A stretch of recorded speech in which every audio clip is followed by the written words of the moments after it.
So, hi everyone. I'm Jake Keeling. I'm Managing Director for P3rform. I'll let the guys just quickly introduce themselves. Mitch, if you want to introduce yourself.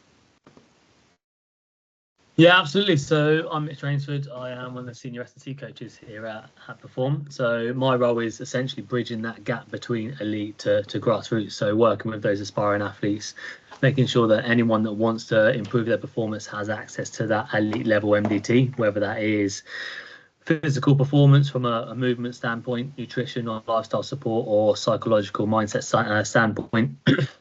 And then I oversee the remote side of things as well, as with that being digital, our online coaching service through multiple avenues, or whether that's an in-person side of things as well. And then obviously I work within the face-to-face side of things over on our rehab scheme over at St George's Park, and then the experience days we do there as well. So a few different things, but I head up the physical performance side of things over here. Perfect. Todd? Hi guys, thanks Jake.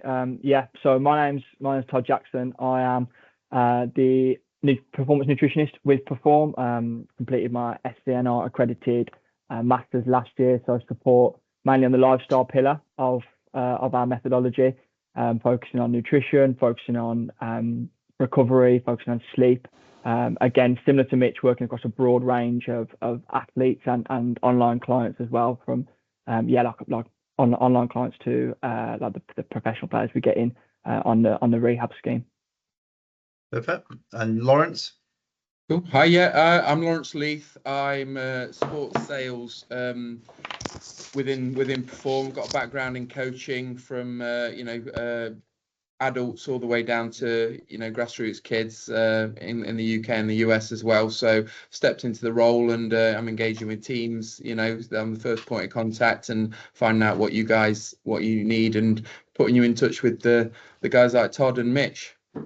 Good stuff. Okay, so what we wanted to do is just give you a little bit of a background to the business first, and then we won't kind of labour too long on that, and then we want to get into just to give you a flavour of the types of workshops that we can deliver.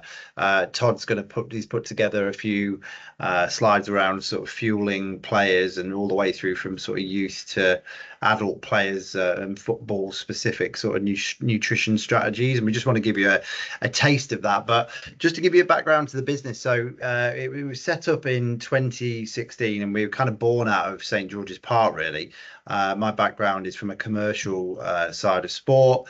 I was based at St George's Park, which some of you being Staffordshire based have probably engaged with or been to, coaching badges and different courses that the FA run. But we've had a full-time staff based on site at St George's Park since 2018, where we've run the PFA's residential rehab programme for them. And like Mitch touched on, we run a range of experience days for schools, colleges, universities, sports teams. And we'll give you a bit of a background to how those work just later on in the evening after Todd's presentation. But I think from our perspective, kind of starting from the top down is the way that we've looked at things, and also mirroring that kind of elite multidisciplinary team-led support that professional clubs and sporting associations have access to. So through the work we've done at St George's Park, we've worked with 70 or 80 professional football clubs that refer into the PFA programme. We've worked with hundreds of professional footballers that come through for 4 days of residential rehab with our team there. And then again, hundreds of academic institutions, grassroots sports teams, semi-professional academies who come through and engage with our team. And yeah, you've got strength coaches, physiotherapists, sports therapists, nutritionists, who are part of our team based there. And then we have a kind of wider team that's working more remotely with clubs and teams, and also within corporate and education now as well. So it's not just sport that we support. What we'll do is slightly later on is just give you a very quick run through how our app works, and we'll show you how our coaching works, so you can get a flavour of what's available for football clubs in the region, whether that's in-person services or digitally via our app. That's our own technology that we've been building over the last couple of years, and it's now live, and we're working working with lots of different sort of end users, from individual athletes to teams to corporates to academic institutions in the UK and abroad. Just some kind of broad brush of clients that we work with. As mentioned, we work across, sports, probably our biggest sector. Football within sport is our biggest sport, but we are then working across into academia with different universities and independent schools, state schools, FE colleges, and then in corporate, that's probably our biggest growth area, and where we're beginning to work with a range of employers to offer these types of health and fitness services to employers either on site or digitally via our app. Kind of lots of great opportunities out there to engage with people. I think one of the big differentiators for us is our methodology. We've spent quite a lot of time over the last few years building this. Todd touched on the work that he does within the lifestyle side of things, but for us it's holistic, so whoever the end user is or client that we're working with, we want to be able to kind of deliver an MDT-led approach, so a multidisciplinary team-led approach, and ultimately we're looking at how we can engage with someone from a movement perspective, a mind perspective, and a lifestyle perspective. So we've got a kind of really nice methodology that continues to evolve and continues to grow, but every client that we work with, whether that's an individual, a team, a school, we apply the same methodology with how we coach and how we rehab and how we engage with our clients. We'll touch on a few of the more relevant services for sports teams and specifically football clubs just at the end of the presentation. But the sort of key things that we work on are, as we talked about, health and performance, health and fitness coaching in person or remotely. We are working with a number of either corporates or residential property developers to help them design health and fitness facilities, and then ultimately, like we do at St George's Park, we ultimately run and operate services from facilities. So within the sports world, more and more clubs are looking at opportunities to see if they can monetize and commercialize facilities. So we feel that's certainly a growth area for us. So what I'll quickly do is I'll stop sharing the presentation, and I'm going to just log in and show you very, very quickly, before we get into Todd's part of the presentation, the P3rform app. And as mentioned, we've spent quite a lot of time over the last couple of years building this platform, and the best way to describe it is it's the sort of conduit between us and our clients. So everything that's within the app is programmed for that end user, and it's a coaching platform, and it's a platform that allows us to connect with our clients, lay out programs for them, provide messaging services for them, track their performance and their movement through integrations of wearables. And it's we're really proud about sort of how it's starting to shape up and how it's looking and how many of our clients are engaging with it. So I'm just going to share screen now, and hopefully this should work. I'll come out of here. Just bear with me 1 minute.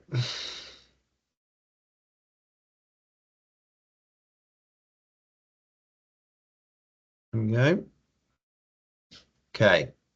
So that should be sharing now. There might be a slight lag, but hopefully not. I'll just move that one. Sorry, everyone, that's all you. So where are we? Here we go. So into the P3rform app. And the way it works, so for any of your players that we engage with, whether that's on a team basis or an individual basis, we'll talk to you about that later on. But ultimately, they would have access to the P3rform app. It's invite only from the App Store. The starting point for everyone that drops into the app is they complete a digital profile. So they go through about 30 questions, which is lifestyle, mindset, and movement focused. They'll get a score, and then ultimately from that score, they'll start to get content that's dropped through on a daily basis, where they'll have either PDFs, they'll have videos, they'll have articles, blogs, lots of things to help them improve their lifestyle, their mindset, and their movement. What we'll then do is on the home screen, if they integrate any wearables, so I've got my Apple Health Kit integrated, you can quite easily do that in here. You can do things like Whoop, we can do Garmin, we can do Apple Health, so all the kind of key wearables. You can start to track all of your movement every day. If you are working with Todd or one of our nutrition team, we can integrate MyFitnessPal and they can track nutrition. And then what would happen after that? If you were on a one-to-one program, you're going to get a completely tailored bespoke program from one of our coaches like Mitch, just to give you a flavor of how they look, if it's a gym-based or pitch-based or home-based sort of session. The coach you're working with would lay out your program. You can go in and you can pick the session. If you haven't got it laid out, you can go in on and pick particular sessions. It's got all the different exercises that you're going to take part in, and then you are able to track all your sets, your weights, your reps. You've got all of the different videos of Mitch there doing his half kneeling dumbbell shoulder press and how to do it, and then ultimately, once you've finished your workout, you press finish and your coach will get a notification that you've done it. And if you are one of our one-to-one coaching clients, that feedback is pretty much within a couple of hours around the session. So the chance to engage with your coach, keep you on track, tweak sessions, people, the programming changes based on, people's sort of needs. But what we want to kind of talk to you specifically about tonight as well is that we've got more of a team focused product now as well. So we felt we were listening into the market and the kind of clients that we were working with. There was an opportunity to put something together that was a little bit more team focused. So that's ultimately where I think for tonight, for the working with Staff's FA, it's nice to be able to just get a sense of are these products a good market fit? We feel they are. We feel there's a need for it, and again, you guys will be the yardstick of that for us. But I think, like Alex touched on, the sort of performance side of non-elite and even elite football, there's definitely opportunity areas to get better multidisciplinary team-led support, and that's ultimately where P3rform comes in. We want to help you on that physical performance side of things, whether it's from a nutrition, a rehab, a strength and conditioning, a sports science, or a psychological point of view. So I think for now, that's kind of just a quick intro to us, what we do. We'll talk to you about the products quickly at the end and just get, a bit of an overview of how they work. And then I'm going to just hand over to Todd to give you a flavour of how our workshops work. And he's just put together some slides on, I think it's around sort of, let me just click to the next screen, hopefully. Is it coming through? No, he says. Well, No, I can just see the app screen. Oh, is that one still on? Is it? Apologies. No, sorry, the slide of the app screen. Let me a minute. Let's have a look. Come back on here.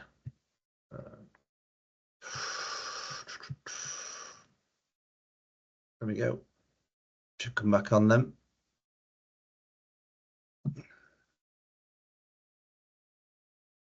There we go.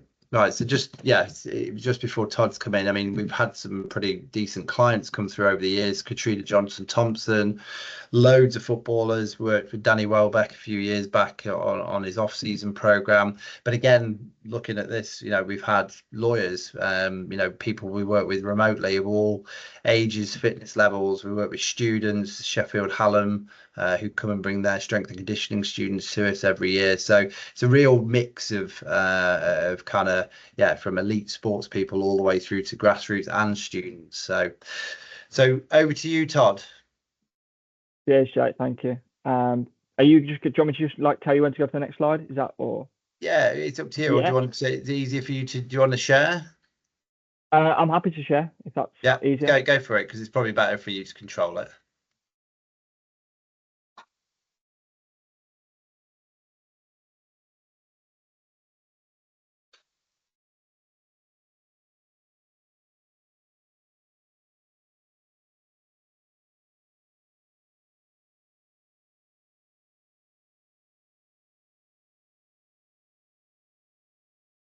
Just loading up now.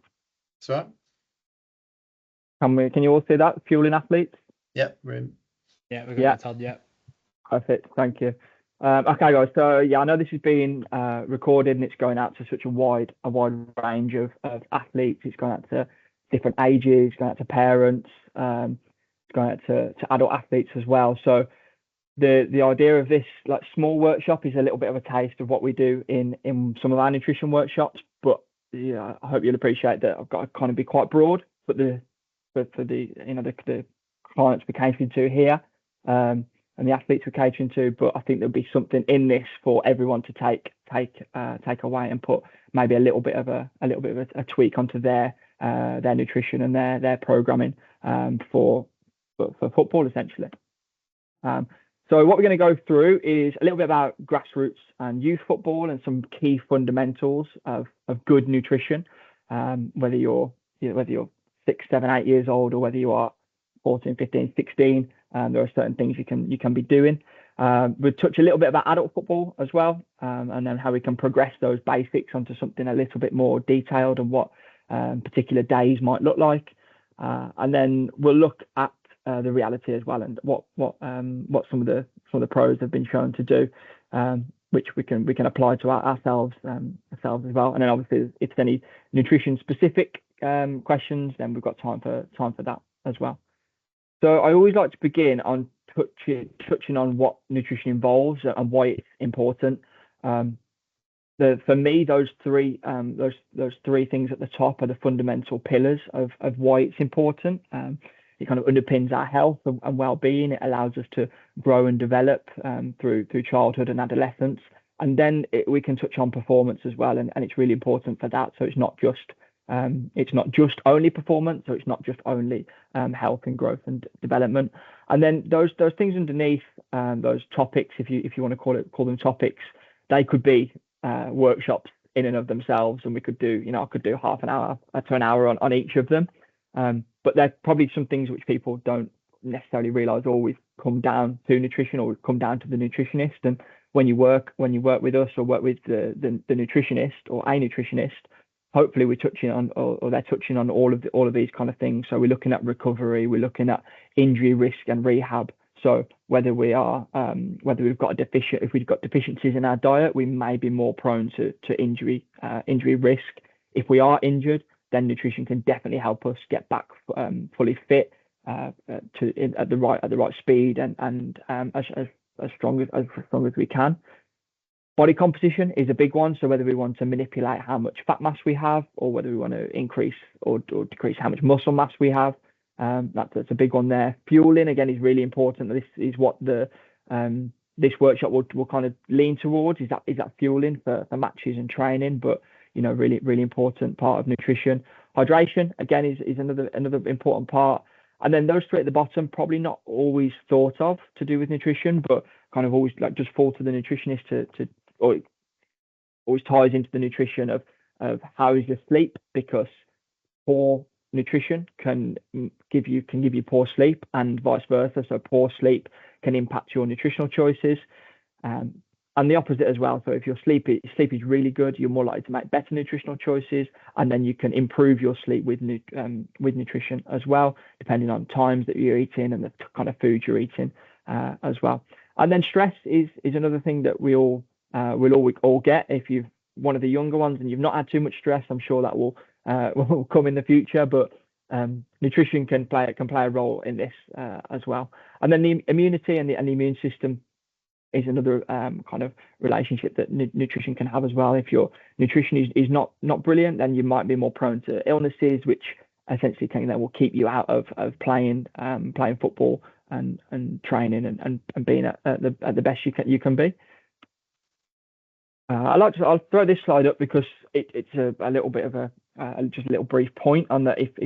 If we train 4 times a week, whether that be in the gym or if it be on the pitch, maybe we have 1 training session a week and we have 2 gym sessions a week and we play 1 match a week, something like that, then we've got 208 opportunities to kind of adapt to that training across the year. And usually I get people to throw their hands up if we're in a face-to-face workshop of how many people eat 3 times a day. usually the hands go up. A lot of hands go up, and I make a point there. We've got over 1,000 opportunities throughout the year to have a little adaptation to the food we put into our bodies. So a little touch on grassroots and youth now is going to be some fundamentals, some basics of nutrition, which we want to kind of begin to foster good habits at this age. It's not necessarily worrying about how much of certain nutrients we're having to fuel specific lengths of sessions. It's more have we got a good balanced diet?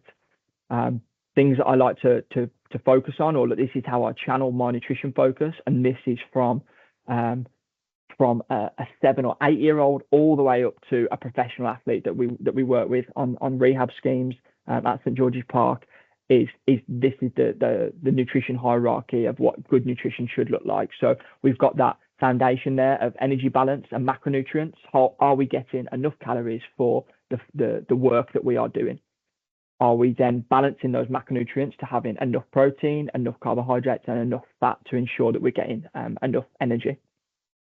Then we can worry about micronutrients, we can worry about sleep, we can worry about hydration. So those three things then, are they in the best position to put you in the best position to play your best and feel your best and train and perform well, and also remain healthy as well? Remember those 3 pillars at the start I spoke about.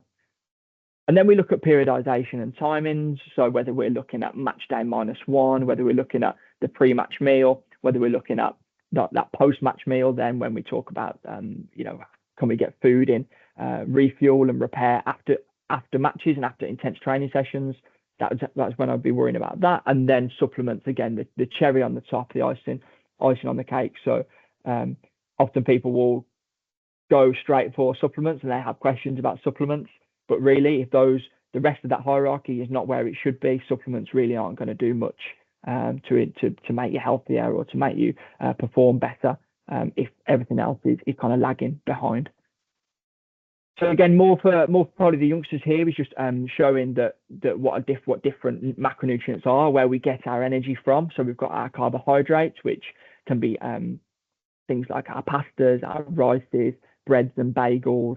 We've got potatoes, we've got things like oats. Then we've also got fruits and fruit juices, which are really can be really important around training because they're nice and easy to digest. And carbohydrates are really important for fueling that intense exercise, so hard training sessions and matches specifically. So we say that carbohydrates, they make you go.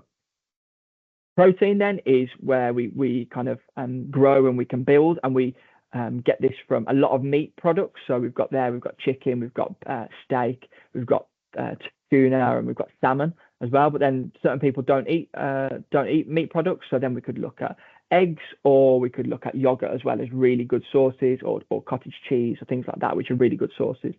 But then again, we also have them people who don't eat any animal produce at all, and they are completely plant-based, and we can get enough protein. It's a common myth that we can't get enough protein from plant-based sources, but if we can have a nice balance of things like lentils and tofu, which we've got on there, but then even things like beans and legumes, which are also really good sources of protein for plant-based athletes. And then we've got fat at the end, and they're kind of divided. I think you'll see there, they're divided into 2 different types of fat. So we've got unsaturated fat on the left there, which we can see as avocados. We've got seeds, different olive oils, nuts, and then oily fish, so salmon there, but also things like sardines and mackerel are quite high in unsaturated fat. And then on the other hand, we've got those things that look really tasty, deep fried chicken nuggets perhaps, or greasy burgers. We've got things like cheese and butter and cream and confectionery, and these are our saturated fat. And too much of these in the diet will usually cause us to gain weight and not have necessarily as best a balanced diet as possible, because like I say, these things tend to be really tasty, and people overeat a lot of these. So it's not that we can never have these, but we kind of want to monitor and moderate how many of these we have. And fat there, it says that fat makes you glow. And that is because that fat is really important. It's essential for certain digestion of nutrients. It's important and essential for the immune system and hormone production, as well as some big some big roles, some key roles of fat, and we need those in our diet. So we need to get fat in our diet from certain sources. We've got hydration there as well, which is another note. There's no necessarily calorie content of plain water, but we do need it to function at our best, really. We've got a slide here, which is just some fast release carbohydrates. Again, so I'm not going to go through all of them, but these are foods we could put around training and around matches, whether that be in that pre-match meal or whether it be at half time, or for example, let's say we've gone to full time and we're going to extra time, then things like a sports drink or a pineapple, some fruit sweets, a banana, be really useful to eat in those instances where we need some really quick absorbing carbohydrates. You wouldn't necessarily go and have a bowl of white rice at half time, but in that pre-match meal, a couple of hours beforehand, it'd be really useful to have something like white rice, or maybe some potatoes or some cereals or things like that. So we'll put our fast release carbohydrates around our training. For the rest of our time, the rest of our time where we get our carbohydrates from, if they can be more slow release carbohydrates, maybe more whole grain sources, like we've got whole wheat pasta, we've got brown rice, maybe some all bran cereal or muesli, oats and porridge and things like this, couscous perhaps. We've got other fruits as well, which have got kiwis, apples, berries, more of a slow release carbohydrate. They just kind of keep us fuller for longer, and that can be where we get the rest of our carbohydrates from. So I usually this is a kind of an example of a task we'd give in one of our face-to-face workshops, where we pose a little quiz. I've spoke a little bit about some of the nutrients already, and then we go, or I'll be asking if you could write down these fat sources that are coming up, and then just categorize them into saturated or unsaturated fat sources. So usually I'd give the athletes, whether they're 8 years old or whether they're 16 years old, whether they're even adults. Maybe with adults I'll go into more detail, but we go, have a couple of minutes to guess the fat sources, and then we'll flash the answers up on the following slide, so we can see the differences there between our fat sources. So I'm just going to skip through that now. So for protein, and again, this is something that we're looking at from grassroots all the way up to adult football. The protein for the DRV, the daily recommended value for the UK population is 0.8 grams per kilogram of body weight a day. So if you weighed 100 kilos, the UK population would be recommended to have 80 grams of protein a day. And men and women tend to exceed this reference value. But for football and for increased exercise, we're going to need more protein than that for optimal repair, optimal growth, and building muscle and repairing those muscles. And I've just got 3 kind of examples down there for them, what that 1 to 6 to 2.2 grams per kilogram of body mass a day would look like. So we're in the the real young grassroots level at 40 kilos for a player, anything from 64 to 88 grams of protein a day. Don't worry, I'm going to go into a little bit more about what that would look like as food. I understand these are just numbers at the minute. These might just be numbers on a screen to some people. Again, then 60 kilos as we're getting a little bit older. Again, these are just averages. So maybe we're at the age of like 14, 15, 16 now. And those protein demands are increasing because we would naturally be growing. We would naturally have more muscle mass as well. And then all the way up into adult football, we can look there at an 80 kilogram player having anything from 120, 130 grams, all the way up to 170, 75, 180 grams of protein a day. So this one is, again, another one of these little tasks that I would pop out. Asking the group to rank what they think the protein content of these protein sources, all the way up from lowest to highest. So we'd have things like cheese, a scoop of whey protein, chicken breast, tuna, almonds, eggs, tofu, and then beef mince. And I'll go into the answers. I'll give everyone a little bit of time to go through those, get a bit of discussion going around who thinks what. Often you find that people think whey protein is always going to be the highest and that tofu is always going to be the lowest, but it can be quite surprising that actually tofu can be very similar to a scoop of whey protein. But then we're looking at those towards the high end of that. We're looking at chicken breast. We're looking at 5% fat beef mince steak. Then into adult football, we're going to look a little bit now on what a day might look like for particular. Oh, that slide's a bit all over the place. So for adult football, we would be looking, if you can make out of this little table here, we would be going a lot looking at a light day, moderate day, and a heavy day. And we would be alternating our carbohydrates, or rather modulating our carbohydrates to have a light day. We wouldn't need as much carbohydrates. For a heavy day, we'd need a lot more, whether that be match day -1, whether it be a match day, or whether it be a match day +1. Again, these are for adult football, so these outfield players, this again is it's an average, so around 3,500 calories for an outfield adult player, around 2,900 calories for an adult goalkeeper. And again, this is how we're breaking it down with the carbohydrates, proteins, and fats. So there we're going from 1.6 all the way up to 2.2 kilograms per kilogram of body mass. For protein, again, heavier days, maybe we need a little bit more for repair and recovery. And then fat, we've got there that if we can genuinely keep our intake to 20 to 30% of our overall intake, focusing on omega-3s, which we get from those unsaturated fat sources, oily fish, and nuts and seeds, this is generally better for our health.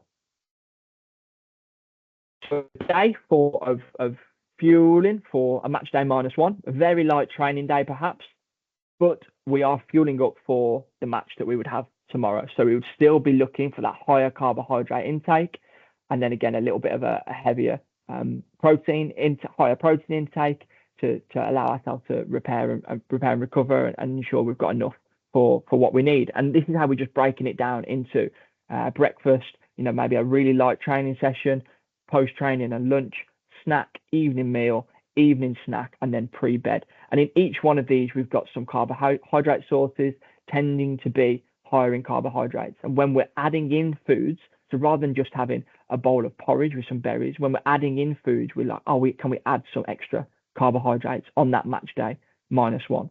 When we're looking at our post-training or our lunch, we've got our carbohydrate source here with the rice.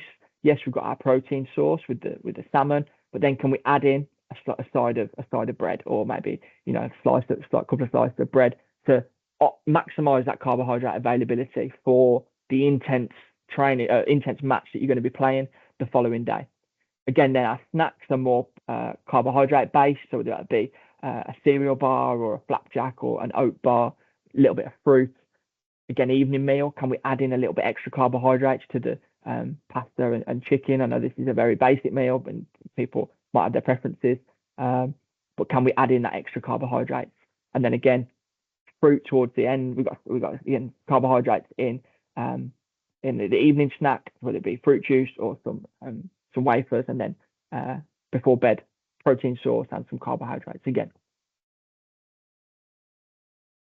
So for a match day, we might have a little bit more of a lean, so very similar, but we've taken out that protein shake at breakfast, and then in that pre-match meal, we're adding in some fruit juice, we're adding in some couple of slices of bread to the pasta we've already got.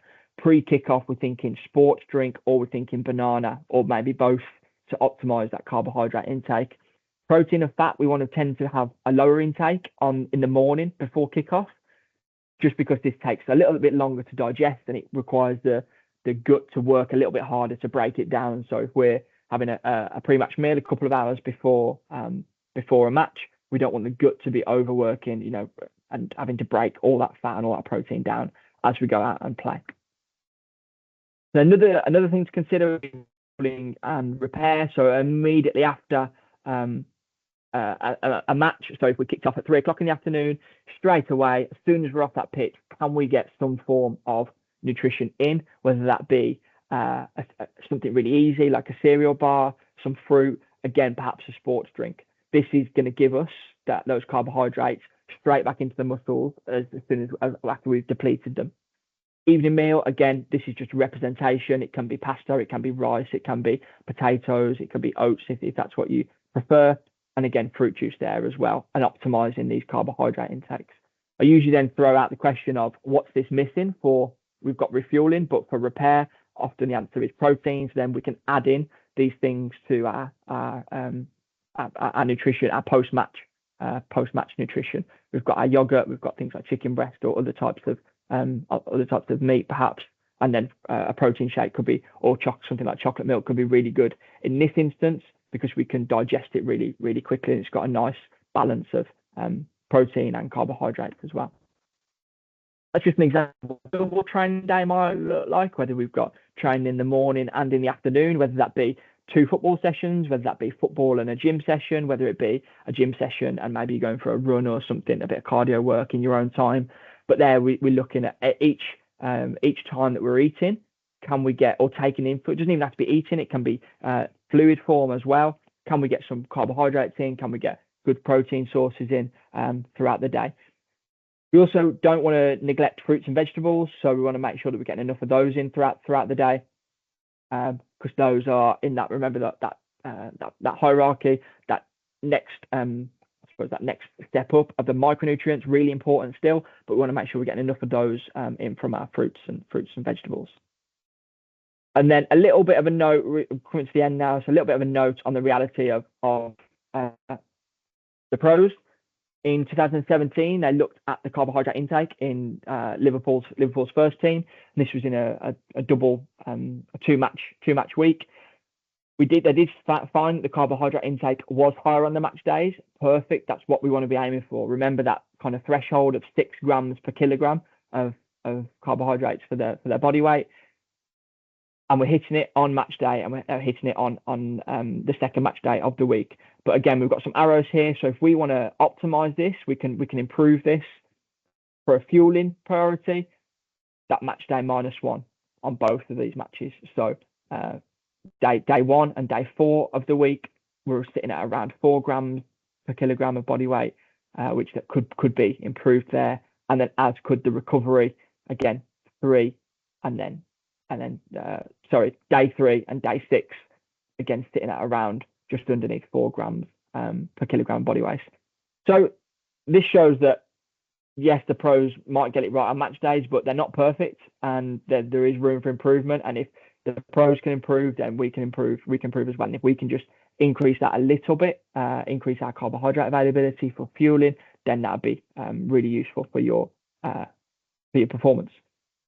This again, this is the very last slide now. So this is a task that we would get, engaging with the athletes. Is we would have some big flip chart papers, or we'd have whiteboards, divide everyone up into little groups of 2 or 3 or 4, depending on how big the groups are. And we're going to be going, what percentage of your intake would be made up from carbohydrates, protein, fruits and vegetable on different training days. We give them, a few cues. We're going to have a light day, moderate day, heavy day, and literally just draw yourself a circle. And it could be a task that you even go and do at home now if you're watching this back. Draw yourself a circle. Imagine that as your plate of food, and how are you going to divide up your carbohydrates, your proteins, and then your fruits and vegetables throughout these 3 different types of days: light day, moderate day, heavy day.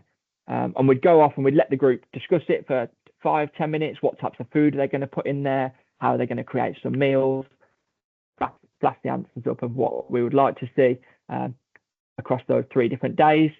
Again, with that priority of carbohydrates on the heavy day, and then kind of bringing it back down a little bit on the moderate and the light day. Protein, although we're at 1.6 to 2.2 grams per kilogram of body mass, if we go roughly the same every day in that range, then we know we're getting what we need to be getting, and increasing those fruits and veg on our lighter days, filling our plates of plenty of colour, because they're full of micronutrients and really good for our health and well-being as well.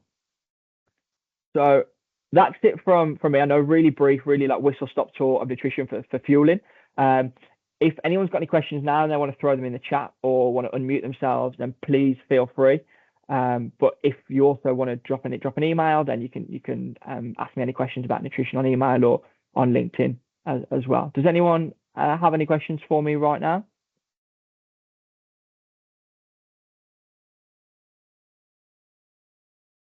Well, the silence, that might be a no, but that is completely fine. I'm going to stop sharing my screen, and then I'll let Jay take back over, unless that is someone unmuting. No, it's just me, Todd. Massive thank you. Worries. That was genuinely brilliant. Thank you. I made some notes myself there as well, because you've shown some of the things that I'm definitely doing wrong. So yeah, thanks for pointing that out as well, and I'll be sharing that with some of the guys back in our team as well. So appreciate that. No problem at all.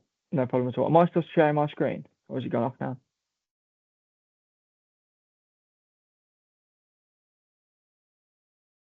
Hi Todd, it's John from Madeley. Okay. Yeah, hi, all right. Yeah, thanks for that. Just quick, what's your thoughts on really high energy drinks, Red Bulls, Monsters before games? At the youth level, I don't think they are really what we want to be encouraging. The benefits you get from them, which come from the caffeine that's in them, that is what I'd be calling or considering a supplement. So those, maybe if everything else in your nutrition is bang on, like, so remember that hierarchy, you can get much more benefit out of making sure you've got enough carbohydrates, you've got enough energy before in that pre-match meal than you will get from that Red Bull or that Monster. So there will be some benefits from the caffeine, but really, again, remember, it's at top of that pyramid. So if we can focus on the fundamentals first, and then maybe towards if everything else is in place, that's what I might be putting those in. But really, I probably wouldn't be encouraging it. Yeah, brilliant, lovely. Cheers, thanks. No worries. Any other questions for Todd? But the last one for me really would be, I think, just for like the clubs and the people that are on the call now and people that are listening to it, how long do you think, in terms of how long do you think this takes to really sort of to implement to start making a difference in people's performance, as we sort of come now to this weekend really is the start of everyone's season? How do we implement this and make a strides in people's performance quite quickly? Yeah, I genuinely think if you were to make changes this weekend in that match day, in that pre-match meal, you would see differences straight away, because those carbohydrates are available immediately. So if you were to put a high carbohydrate meal in this weekend before your 3 o'clock kickoff, or let's say you're kicking off at 10 o'clock in the morning, and you can get a high carbohydrate meal in at 8 a.m. maybe it's a bit more of those like cereal, easy digestible, fast release carbohydrates. That would give you a benefit there and then. With the habits and developing good behaviors around nutrition, that takes a bit longer, but you've got to start somewhere. So if you've got a match this weekend, why don't you start this weekend? Okay, no, it's great. Thank you very much. Thank you. I'm just conscious of time and want to kind of just get through this last bit, so you've got an awareness for all the clubs really. I think what we tried to do there, I think as Todd mentioned, is from a sort of workshop perspective, that can be delivered digitally, it can be delivered in person, and it's obviously completely tailored to the age demographic that you'd be working with, and make it a lot more gamified and applied if it's kind of kids. And we've got a kind of a real experience of working with players all across the sort of age spectrum. But so what we've put together is 3 ways that we can work with you. So the first one is from a team perspective. So ultimately what we found was there's an opportunity, we feel, for teams as a group to have a better access to a kind of standard physical performance support program for football. And ultimately the way that we do that is we want them to have access to a team specific program. So every player gets a consultation with a physical performance coach. So they drop in, they download the app, they go through their digital profile, and they'd have a one-to-one very kind of short 15-minute conversation around where they're up to from a physical performance standpoint that might border into nutrition. And then what they would have access to is a 12-month periodized program, and ultimately that's built by someone like Mitch from our team, who would look at the club, speak to the coaches, understand the age, the level of playing standard, maybe access to facilities. Some clubs might have access to a gym, some clubs might not, and ultimately what they do is build a sort of specific program for the team to follow. And then week by week content would be sent through. So some of the stuff Todd touched on there in terms of the the hints, the tips, the lifestyle kind of stuff would come through on a daily basis. And that's videos, that's blogs, that's pieces of content within app, and then ultimately all the players can integrate their wearables, they can track what they're doing. But what it isn't is a sort of individualized program. It's totally tailored towards the team as a group. And then what we do is, though, to try to sort of look at, okay, well, how can we then engage with the players across the year, is we do 4 days a year where we'll drop in 2 specialists, and that could be evening sessions, that could be weekend sessions, could be day sessions if they were semi-professional. But ultimately what will work with the team is then, okay, do we want to do any testing? Do we want to bring kind of physical performance testing equipment, and can we do pitch-based or gym-based testing on site at your team? Could we do workshops like Todd has just run through there, and maybe that's some coach workshops, or it could be player workshops, or even we could do parent workshops, something like you've just gone through there. I'm a parent of 2 football mad young lads. They'd love, I know for a fact the sort of nutrition stuff is a massive area of interest for lots of kids now. So can we do something around parents and helping parents better support those choices? And then ultimately they could be, opportunities for the players to engage one-to-one with our specialists while they're there. I've just put some indicative costs on there, but as an example, for a squad of 25 players signing up for a season-long basis, you'd be looking at a cost of £12.50 per player per month. And then that would give access to every single player in that squad to all of the bits that we've touched on there. And that's something we feel could work all the way down from semi-pro to grassroots. And again, whether that's something that clubs look at and building into subs, or if it's something players fund or parents fund, we feel that there's a real need for it. But we want to make it cost effective, and we want to make it affordable for players and clubs at the sort of lower levels of the game to be able to access, because I think we've all kind of learned there, it's some really interesting things that we can all learn from. What we then offer is something a little bit more, let's just see if this is here, so a little bit more individualized. I might quickly just ask Mitch to give you an example of we spoke today to a parent of a girl who's playing for Hull under 14s, who's just come on as a coaching client.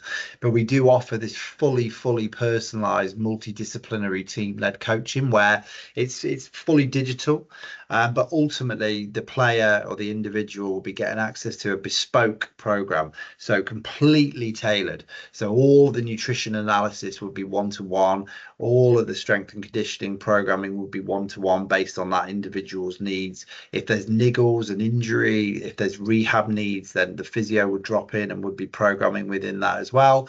Potentially if there's mindset opportunities to engage with a performance psychologist, we'll have them drop in. So that's a kind of as you can see from a cost perspective, on a monthly basis, it's significantly more per month, but it's purely digitalized and purely tailored towards the individual. So Mitch, just quickly in terms of that as an example, I know you've worked with quite a few youth players, and that girl who's dropped in recently. Yeah, we've had a couple recently, to be fair. There's a few that have come in over that kind of off-season period where the club kind of step away over that summer period, and it's a case of, right, I still want to push on, but I want to do it in the right way and not burn out my child, essentially. And yeah, most parents that come along understand that, right, they need that time away, but also want to move forward in the right way as well. So we understand what their weeks are looking like, what other multi-sports can we get involved in as well. So it's not just a case of, right, let's smash football, right, can we go out and do some rock climbing, badminton, basketball, that kind of stuff as well. So we bring in some multi-sports in there. It's not just pure football, which is always a nice thing, but then we make it individual for each individual person as well. So the person that Jake's on about is actually they've recently come on over, and they've had an assessment day with us as well. So we've got them over on Forstex and our Bowed equipment, and we can get a bit of an understanding from a profiling standpoint. That's a little bit extra that we add in there as well. If they don't do that, absolutely fine. So we've had others that will get a program with us, and then they'll kind of do their own thing for 4 weeks, and then we'll touch base again. When we've got others who will send me 7 videos every single day of every single movement they're doing, and understand where you want to fall into that is totally up to you. So the ones that kind of progress the best. So that latter group where they kind of check in every day, right? This is a session that we did today. This is what movements they were struggling with. These are ones that they're really enjoying. Can we do these a little bit more frequently?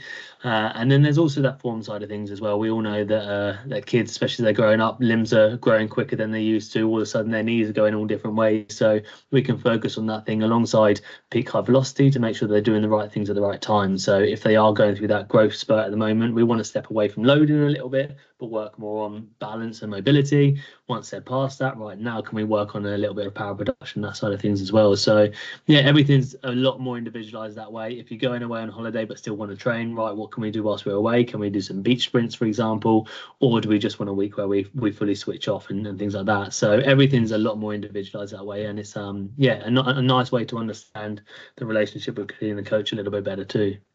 I think for semi-professional sub-elite players as well, this is something that, again, clubs won't necessarily have that in-house team on site. Yeah. So being able to kind of access a completely tailored program for someone who's not quite at that elite level, but is playing at a really, a really solid level. We do get kind of a lot of clients who drop in at that just to fall under that elite bracket. So again, absolutely. Most of the time they'll have training on a Tuesday and Thursday night, as we all do, and then there might be a match on a Saturday or Sunday, or they're going to do both. So it's understanding, right, I want to get a little bit better, but I don't want to burn myself out. Right, where can I find those bits in the week where I'm still making progress without having to do your classic Joe Wicks on YouTube and get something a little bit more performance based out of it? So it's not just an off season, it's all the way through for 12 months, which is a nice thing to see. And then the final one from us is just, we get lots of teams from all levels. I mean, I know there was, I think it was Jack from Port Vale years ago. We had Port Vale come and do their pre-season testing at St George's Park with us, and we've had lots of professional, semi-professional, private academies, even down to under 12s, under 13s grassroots team wanting to do it a bit more as a bit of an experience at St George's Park. So we've got a team full time there. We can do it on a half-day basis, a full-day basis, and it's a great day out. I'm sure most of you, as we said at the beginning, have been or seen St George's Park, but for any footballer of any level, being able to come and access the facilities there and work with our team for the day is really good fun. And we'll do a mix of gym-based, pitch-based testing. We've got all of the equipment, and again, based on that first product, we can actually bring some of this kit out to your clubs as part of that team program, which is quite nice now. But yeah, if it is a bit more of an experience day, or it's an end of season opportunity, or a pre-season get together that you wanted to do, there's no better place. And obviously, all being Staffordshire based, you're just around the corner and not too far away. So we do that year round, weekends and all the time. So again, another way that you can either come and engage with us on site at SGP, you can do work with us digitally, or we can actually be coming out and doing that hybrid of working digitally and physically on site with you as a club. And I think, Alex, that's probably us for this evening. I think we're just about on time as well, which is good. But yeah, I mean, if there's any questions, happy to take them now. Obviously, our email address is there. We're looking forward to trying to build and develop the partnership directly with Alex and the team at Staffs FA. But look, we're here. We want to work with clubs, and that doesn't matter whether you're a grassroots team, semi-professional team, professional team. We've got the kind of a way of working with you, and if it's that performance support side of things, then I think we can offer a really nice service to you.